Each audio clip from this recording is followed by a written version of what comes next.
ต่อreally good really good good job สบายดีพ่อแม่พี่น้องลูกป่าเบิดสุขุทุกคนและสวัสดีครับพ่อแม่พี่น้องที่อยู่ประเทศไทย Hello everyone เด้อพ่อแม่พี่น้องนะมานี่กับ Good morning หลายๆตอนนี้เวลาก็เกือบ10 กว่าโมงเลยพ่อแม่พี่น้องมาเฮือนนวลหลังจากที่บ่าวนงก็ได้ไปเวียกช่วงเช้าแต่เช้าก็เลยแล่นมาจากเวียกมาหาเฮือนเพิ่นมาปรับพื้นเพื่อจะเทพื้นให้พี่น้องปรับดินเพื่อจะเทพื้นไปเบิ่งน้ำกันก่อนอื่นก็ขอบใจให้พี่น้องเบิดสุขุสุขคนนี่ก็ไอดอนเพิ่นทมเพิ่มเนาะบ่าวน้องก็ได้ให้เพิ่นทมเพิ่มอีกให้พี่น้องเพราะว่าให้มันแน่นๆนะให้มันเพียงเพื่อยามเทพื้นมันจังเพียงนะแต่ก็สิเอาอันนี้ตำให้พี่น้องเอาจอบตำให้มันแน่นๆยันตอนเทแล้วอย่ามันลุกเพราะว่าเทพื้นกว้างๆใหญ่ๆเนี่ยมันต้องปกติเขาต้องสารตะข่ายเนาะแต่เฮาก็มันบ่มีตะข่ายพี่น้องปกติก็เอาไม้นี่แหละแต่ตอนนี้ก็สิได้อยู่ดอกเฮาก็เทหินในลายให้พี่น้องเน้นปริมาณหินแล้วก็หนาๆหน่อยนึงนะสั้นๆมันอย่ามันแตกแต่ก็คือสิบ่แตกเพราะว่ามันบ่ได้อันนั้นบ่แม่นบ่ได้มันทุกข์อิหยังหนักนะพี่น้องบ่คือกับถนนพออยู่ในกลางคือสิบ่มีผู้ใดหนักถึงขั้นเหยียบแล้วก็แตกเนาะมื้อนี้ก็พี่น้องมาอัปเดตตารางเฮือนนวลมื้อนี้มึงเธอก็สิขึ้นแบบ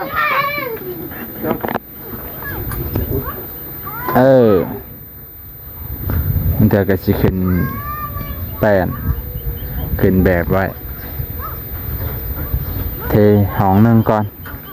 ก็ค่อยเทอีกห้องนึงเนาะเพราะว่าเทบาทเดียวเลยก็บ่ไหวคือกันพี่น้องเพราะว่าเฮาก็มีธุระไปหลายบอนเนี่ยให้เพิ่นปรับเพียงอันนี้เป็นดินทรายพี่น้องเป็นดินทราย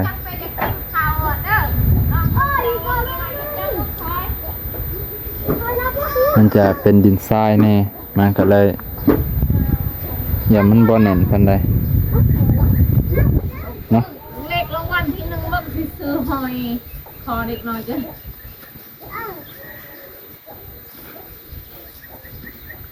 เราเดินไปมันหยุบเนาะมันดินมันแห้งแล้วมันบ่เพียง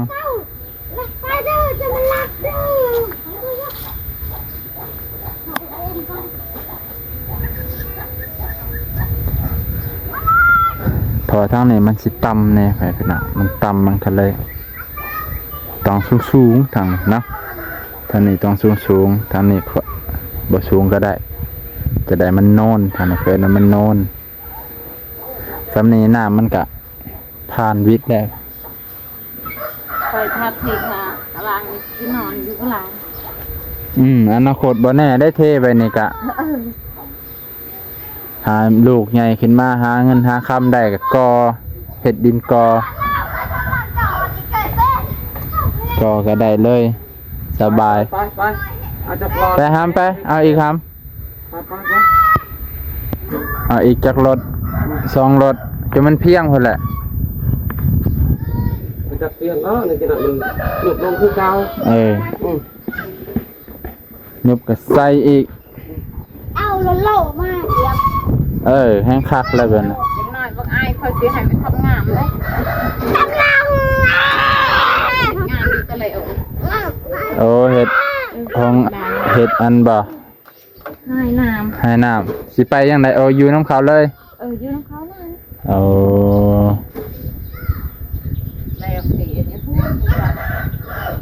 เดือนละเขาให้อยู่แล้วมันนี่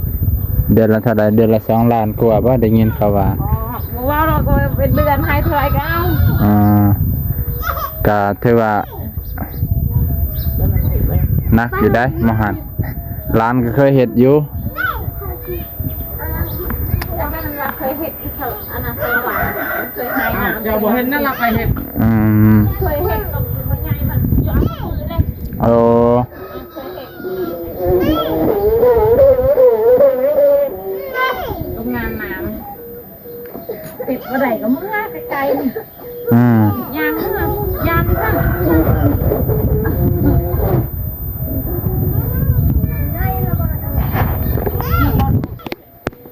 อันนี้เขาไปอ ไป ยู่ จอย บ่ย่านดอกมันได้สิไปส่งดอก นายเชิญจอยดิมันนู่นนั่นน่ะพี่พวกชายนี่ ได้ทำนั่นซื้อเสานั่นติด บึ้มนายกันนายนั่นยังไป เอาอ้อย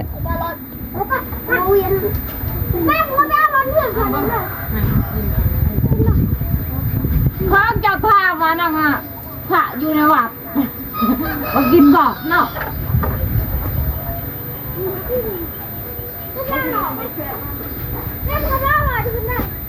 โอ้ได้เก้าแล้วเอาไว้เดียวนี่แล้วเราไปทำให้ใครส่งเลยพาแล้ว พอแล้วเอาตัวเดียวแล้ว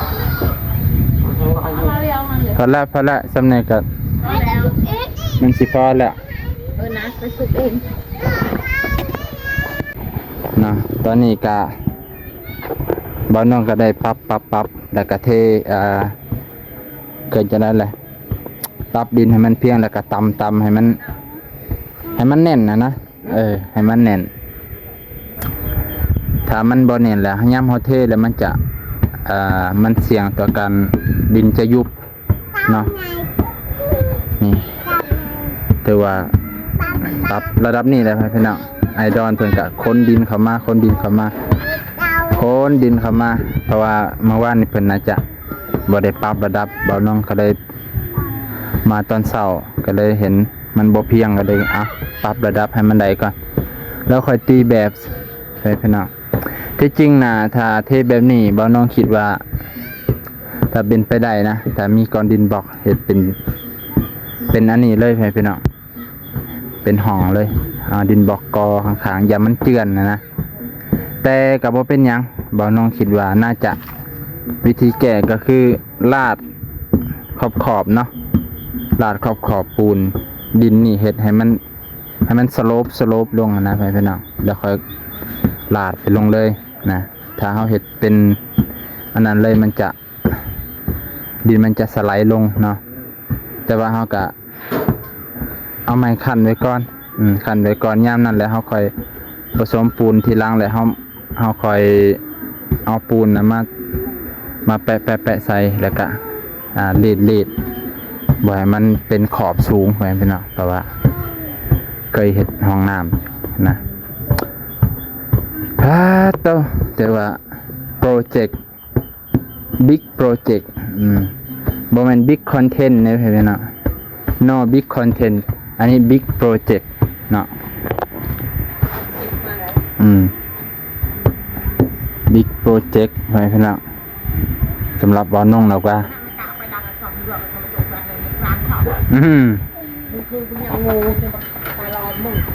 โอ้ย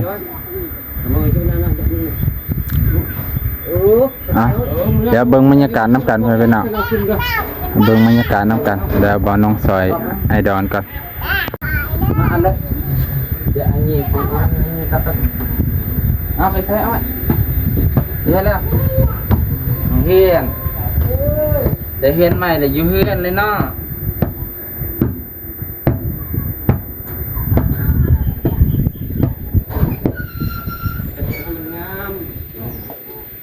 แต่งามเจอได้ยังงามฮะนะครับเนาะทีไรได้เงียบได้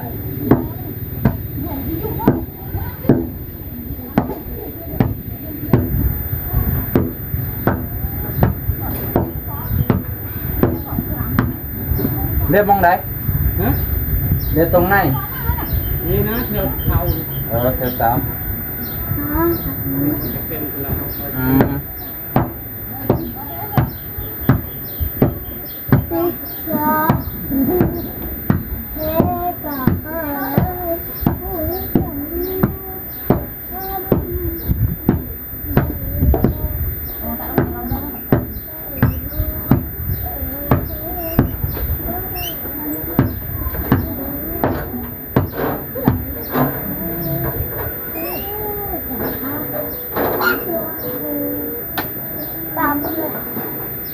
ตามเลยป่ะ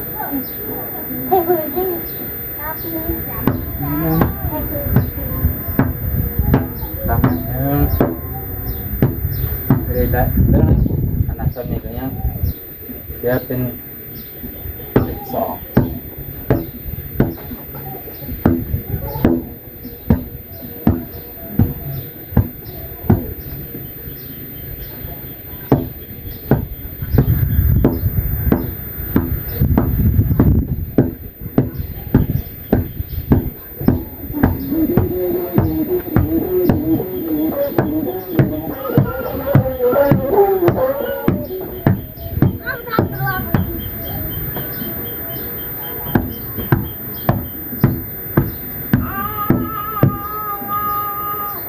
ลงดีๆเลย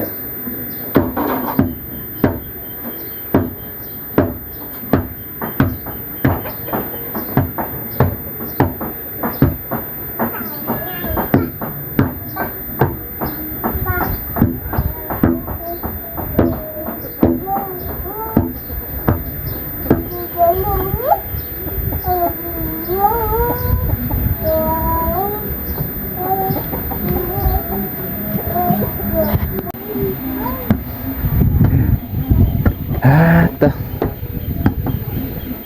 really good really good good job ตามที่กันเป็นแถวแล้วมันจังสิฮู้ว่ามองใดตามมันยังสิฮู้ว่าเฮาตามมองใดแน่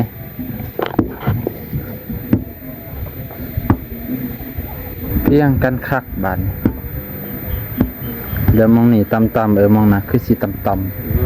คอยตามอันนั้นปัดพูดว่าแค่เป็นแค่ยังพูด นะ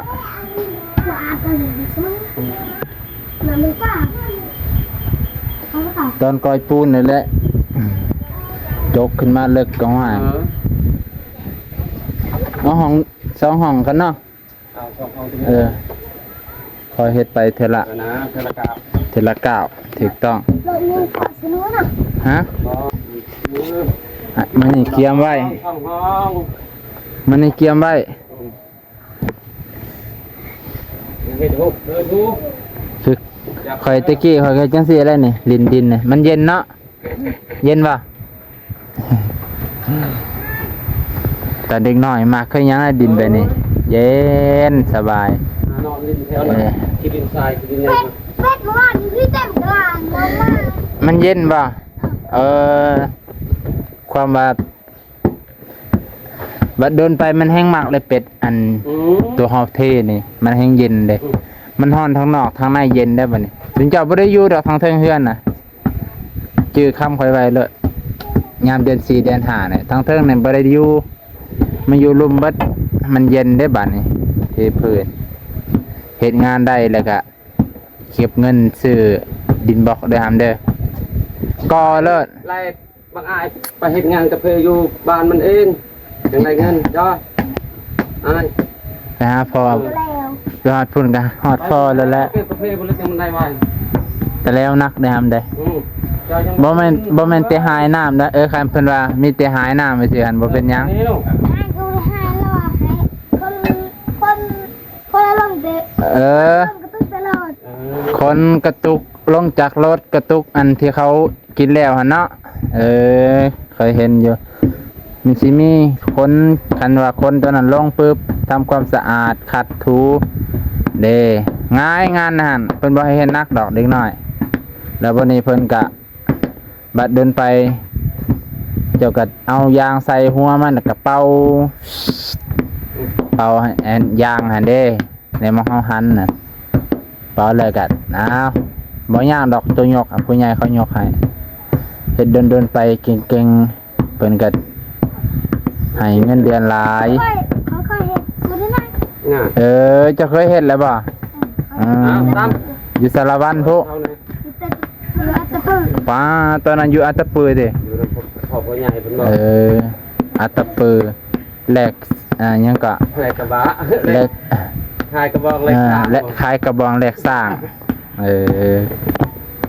เด้เพียงอะไรได้หามได้เห็นบ่เฮือนจะเพียงอะไรได้ไหน เล่นอย่าไปลิ้นเด้ออย่าไปจ่อ อย่าให้หมู่ควัดเด้อถ้าผู้ใดควัด เอาไว้เด้อ ถ้าผู้ใดควัดล่ะให้หมู่คนใส่คันหนึงควัดในหนึงกับคันหนึง เราให้เสมอแล้วนะ ตาตัวขักเลยอันนี้ก็ร้านลุงดอนซอยลุงเพิ่นเอาโกยแต่แมนดุไปเพิ่นน่ะฮะบอกเป็นหยังซอยกันไปเพิ่นน่ะตราบใดที่มีลมหายใจซอยกันนักซอยกันหาบหยาบซอยกันดึง แล้วก็ โอ้ไปใช้เจ๊ไปใช้เจ๊ว้าตัวเจ๊เพิ่นขายกระเป๋า ใช้เงินเหลือมาใจลูกน้องตี มาจ่ายน้องๆแน่ ชื่อข้างล่างเด้อเจ๊ ให้น้องแหละ ยอกมันนะ ขุดเอาไว้แ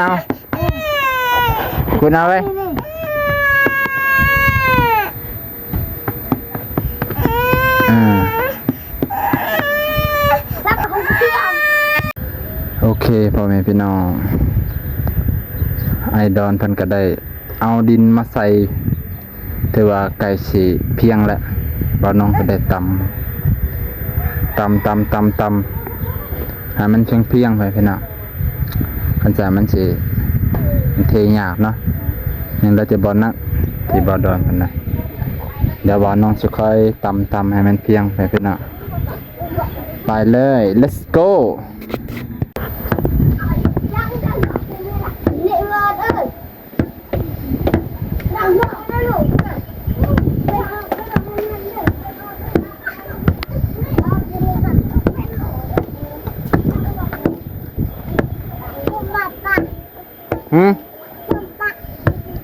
ถมปลาเลยคือถมไว้